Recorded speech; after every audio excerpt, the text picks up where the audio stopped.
broke at our end. Uh, just give us a minute or two. We are figuring this out.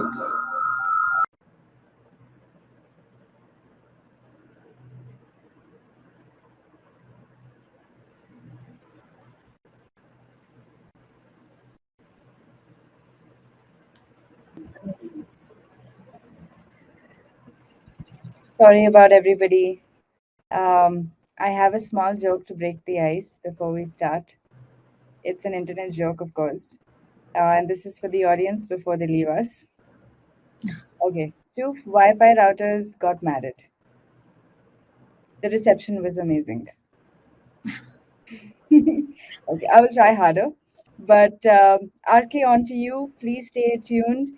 What is an event without little hiccups, right? Absolutely. Okay, thanks. Yeah, so I think we were quite a bit on flow, and I think Bharti, we were discussing some of the insights about the customers and how do we can delight them, how to set expectations, and you're talking about some of the sophisticated ways technology can help us to kind of do all of those things. Yeah. I think one of the things that good brands plan well is how they segment customers and how they use technology to communicate with them, especially through peak periods. Right? So if you haven't done that already, try it this festive season, because all customers cannot be treated equally if your sales go up 10x. Right? But there is a way to treat every customer in the way that they need to be treated in, and that comes from planning well, and technology can let you do a lot of that. Got it. Great. So moving on to the next one, and then we kind of briefly touched upon what do you think from the overall checkout experience perspective, how important it is, and how should the brands be thinking about it? Yeah. Checkout is a hot topic. Checkout is a very important part of the commerce experience. At the end of the day, what are you doing? Like you do in retail, you care about footfall and you care about conversion. Similarly, online, you care about generating demand, i.e. traffic to your website, and you care about converting it in the best manner possible. But I think very often we spend too much time on what are the functional aspects of checkout, like how do you manage COD or how do you offer discounts? All those are very important. And I think there are very clearly laid out playbooks today for getting that right. And we work with several partners to get that right as well. But I think going beyond that, there are two other things that I would like to bring up today. One is, what is the underlying systems infrastructure that you're using to scale checkout? That is very, very important. At Shopify, I think last I checked, we've processed over 500 billion transactions in our lifetime at this point. So the new checkout that we just announced in Shopify Editions in July talks to what is the underlying infrastructure. That is the secret sauce that's gone into building that, right? And that has been the cornerstone, if you will, of the Shopify experience. That is very important, to choose a platform where you can take that conversion driven from technology can be taken for granted. That's a very important aspect. I think we just put out some data that says our checkout converts usually up to 50% better than everyone else in the market. That's something you should be able to take for granted, because as a brand, your job is to build a brand and not to worry about technology. The second one that's closer to my heart, Rahul, is we talk a lot about the fields and the order and the payment options. All of that is super important, don't get me wrong. But there are many softer aspects that drive a good checkout. For example, you can use the branding API today on Shopify Plus to make your checkout look like your brand page. Little messages that build trust on checkout that say, hey, we know you came here last time, or if you've chosen this particular product, we want you to know it's organic, or we want you to know it's a bestseller, or we want you to know that it's new to the shop and we're so happy you're trying it. Or of course, cross-sell, like, what else would you buy along with this, etc. I think the softer touches on building trust on checkout are as important as the other two aspects, right? Which is underlying technology and good functionality. Having said that, I should share, if people don't already know, that we just announced one-page checkout. I know many, many merchants love the idea of one page. That is soon going to be available to all our merchants. So I'm quite excited about how that pans out for merchants and improves conversion on checkout.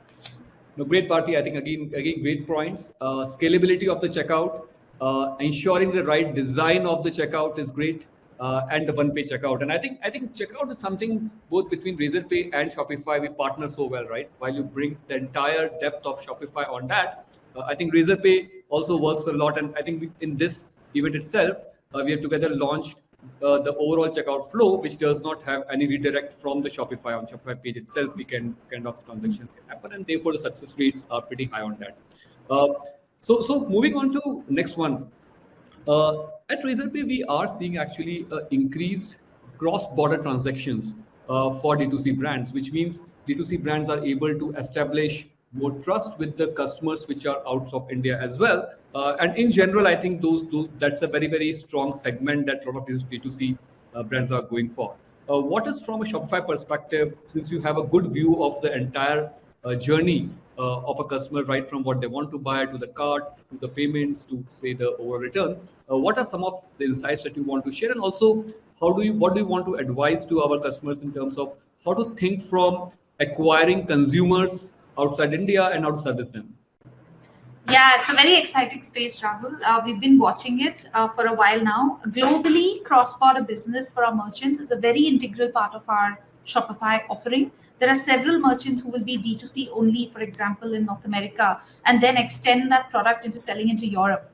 And when you think about a US merchant who's selling into Europe, it's a fairly complex process, right? Because you're solving for taxes, you're solving for customs, you're solving pricing, you're solving for language and translation in each country in what is a vast continent. Now, similarly, when you think about India, I see traction in that direction. And I'm a big believer that India is yet to offer big brands to the world, right? And there are two buckets here. There's the bucket where we see a lot of Indian brands who are reaching out to the Indian diaspora, who are very widely dispersed and are a very affording and affluent class of customer. And there's a lot of, for example, high-end fashion designers, upcoming D2C brands in certain select categories with an Indian aesthetic that sell regularly into GCC, into Canada, UK, US, Australia, and in general where the Indian diaspora is. I think over there, it's very important, again, to think through your business model and get your strategy right. Because you could think of yourselves as selling from here to the Indian diaspora globally, i.e. your inventory is sitting here and you're shipping order by order, in which case you have to have the margins to hold any returns and so on being sort of abandoned in that country, for example.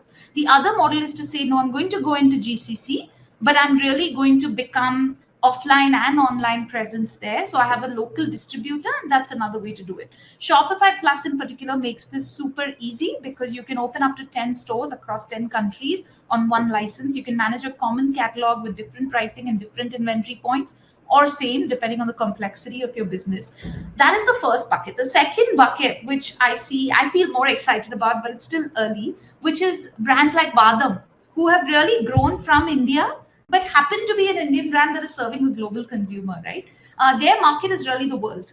And they speak to a brand that is born out of what people associate with India, which is like great quality tea, for example, or wellness and Ayurveda and just well-being. So I think that those brands are on the cusp of breaking out, Rahul. And I feel over the next 10 years, I hope as India, we make a big dent in cross-border. But from a merchant perspective, if you're operating in somewhat premium price point, then your website in India becomes very important, and accessing the Indian diaspora or accessing a global consumer becomes very important. And to do that well, again, you need to get payments right. I think you guys have a great offering. You need to get logistics right. You need to understand whether you're shipping from one to many countries or you're going to set up distribution locally. And in addition to all this, you need to get taxes and customs and language and translation and pricing right. These are the added challenges of going global to keep in mind. Yeah, sure. And I think the point that really I'll think about when you say about it, as brands grow with this entire going after the non-Indian or say the global customers, some choices they have to make, right? Whether they want to continue to be India only presence and make sure they're able to absorb the cost of say some of the deliveries not being taken, etc., or whether they want to have say a presence in the other geographies as well. So probably as brand scales, some of those choices has to be made. And you're right, like as Razorpay, we do focus on really also ensuring that all our brands have the maximum option of the different payment options for different geographies. We have, I think, more than 160 currencies, different local options, and now B2B payments also there. So yeah, definitely, it also makes the entire end-to-end journey of the customers really seamless. Now, very quickly moving to away from say what are some of the focus for the this entire festive season to slightly a broader topic. And again, I think here, Bharti, your insights would be really helpful for most of us. What are some of the biggest trends you are seeing for D2C brands, if you kind of say over last 1 year? Yeah, I think the world has changed a bit over the last 1 year. We've come out of COVID. We've seen a period of latent demand that has driven dramatic sale. We've seen a lot more people become comfortable with shopping online regularly. Even the ones who shopped only a mobile phone once a year are now shopping multiple things. The ones who shop multiple have moved more categories to shopping online, and the ones who never shopped are shopping online faster than ever before. All of these things hold true. I think through COVID, smartphones have hit a place where every household now has a second smartphone, Rahul. And I think you and I sit in Bangalore and we may not immediately appreciate this point. But I think about 5 or 6 years back, right, you take any platform and 70% of the transactions were driven by men. Today, that, and of course, even then we knew there were women ordering on men's phones, etc. I think that's changed during the pandemic. So women have their own smartphones increasingly now because each household has more than one on average. And so women who are typically consumption decision makers are making those decisions directly. And so the way brands are discovered, regardless of where they are sold, has changed, right? And hence you see the onslaught of brands in beauty, in fashion. There's so many micro brands. All of that is really amazing things in the way we speak to the consumer directly, regardless of whether you eventually walk into a shop and purchase, right? So that's another trend that I feel very excited about. Of course, it's closer to my heart as well. But having said all this, in the last year, I've seen 2 or 3 things, and we put it out in our commerce trends report at Shopify earlier this year. Number one, good brands are focusing on loyalty more than ever before. I'll give you a simple example. You look at your marketing budget, and let's say you spend $100 a month. You'll find that the conversation in the room, and I'm sure founders who are listening would resonate with this. We all spend our time and obsess over what is the performance CAC and which campaign is working and what is the CAC and can it be managed down. And we've spent very little time talking about the remarketing, the retargeting, the repeat customer, the loyalty, and what technology we're putting into that. Shopify itself has a lot of really great technology that lets you segment and target customers better. But then there's so many apps and so many integrations we have with the likes of MoEngage, WebEngage, CleverTap, or also with all the WhatsApp offerings, all the communication offerings like a Line Chat, a Delight Chat, a Haptic. All of these guys together really make the merchant's journey easy. But from a mindshare perspective, I find good brands are spending more time on that. They're saying, hey, in my category, what is a reasonable repeat to expect? Let's say it's flower delivery. If I can get 2 orders a year, that's good. How many of my customers are ordering twice from me, and how can I take that number from 100 to 200? Just, really planning that detail. Good brands are doing that well. The second is around supply chain. Supply chains have changed. They're still returning to normal somewhat. Demand prediction is still harder given all the chops and turns we've seen in the past 12 months. So brands are going back to the basics on that, Rahul. So you can't really look at last quarter or last year and say, let me just forward demand project what's going to happen. Good brands are really taking a step back, zero basing and saying what is really happening. Let me go SKU by SKU and see what do I really expect to happen. And let me shore up SKUs, let me prune my portfolio, let me focus on the SKUs that matter, let me pour money into that. That's a second trend we're seeing. And where brands are offline first, they are definitely taking e-commerce on their own website very seriously.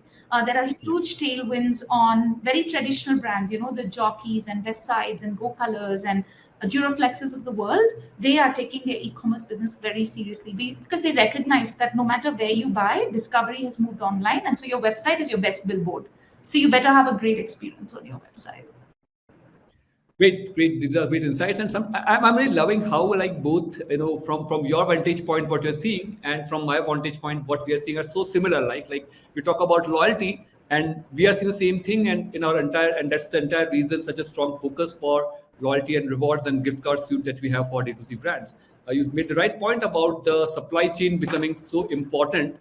And also the omni-channel, right? Most of the offline players going into online, and therefore we also kind of focus a lot on the omni-channel strategy for our clients. So yeah, I think you are seeing it from entire, like, a different side of the entire D2C brands business. We are seeing the payments perspective, but insights coming pretty similar, and I think really useful. Now, quickly moving to one last question, given we have, I think, don't much time. Uh, how important do you think is the omni-channel strategy going forward for the brands? Yeah, my favorite answer to this question is I've been trying to do omni-channel for a very long time. I think about 6-7 years now, and I feel post-COVID, at least we're not discussing online versus offline anymore. Like that decision, and that's why I feel late to bed, late to rest. I think that people recognize it's important. It may not be as urgent as during COVID, right? That's understandable. Businesses have shifting priorities all the time, but I think the important thing is what do we mean when we say omni-channel? So very at the very first layer, if we're talking about communicating with customers through multiple channels, I mean, that happened yesterday. If you're not doing that yet, you've missed the bus, right? Customers want to speak to you on email versus WhatsApp versus SMS versus phone versus whatever. And you have to figure out what that looks like for your brand, your category, and make sure you're doing that at different stages of scale, right? Maybe after a point, calling doesn't work for you and doesn't work for the customer, but it probably works in the first 100 days or the first 1,000 days, right? But when we take omnichannel one step deeper and we say, should I be hooking up all my stores? Should I be shipping from store, or should I just leave it to the warehouses? Should I really complicate my business? Is there a thing like pick up at store? Well, what we really see is primarily ship from store is becoming quite an important business driver, because businesses do want to create parity as brands across channels. So while you may discount in a certain season on a certain platform, like with malls it might be the day before Diwali, with online it might be a month before Diwali, but everyone has their promotion calendar, and everyone has seasons where they sell fresh stock and seasons where they sell discounted stock. So it's very important as a brand to remain consistent across channels, and we see a lot of especially established traditional brands take this very seriously. Now, that does not mean that if you have 10 stores in Bangalore, tomorrow you should start shipping from all 10 stores. That is inviting high operational complexity, and without the right technology, you're going to make the wrong decisions and really have poor customer experience. It's very important to take into account why you're doing it, right? You're doing it because you want to turn capital faster at the store. You're doing it because you want to reach your customers sooner. Can you reach 50% of your customers same day because you're shipping now from stores? That would be a real delight, right? I would then gravitate to your brand because I'm going to this party on the weekend and you can actually get me the shirt I like tomorrow, right? So you need to know why you're doing omni-channel. That's very important, I think. Great. Thanks, Bharti. So you're saying like omni-channel is not just about being online and offline, but also to be consistent across channels and to kind of go far deeper. Bharti, I would have loved to kind of continue this conversation, this like amazing insights. I know we could not spend enough time on the conversations given the technology glitch we had, but yeah, our time is up. We are not taking any questions. I will take the questions offline and I'll share with you, Bharti, offline, and probably we will send it back the responses through our social handles. Thank you so much, Bharti, for being here. I absolutely loved it. A lot of great insights. I think thanks a lot from behalf of the audience from Razorpay. Thank you so much. Thank you. Thanks for having me. Thank you so much, Bharti. I just want to share one last bit with you. The session was so engaging that in spite of the glitches we had, the entire audience come back, and that kind of sums up, how good the session was and how useful they found it. Thank you everyone so much for joining in.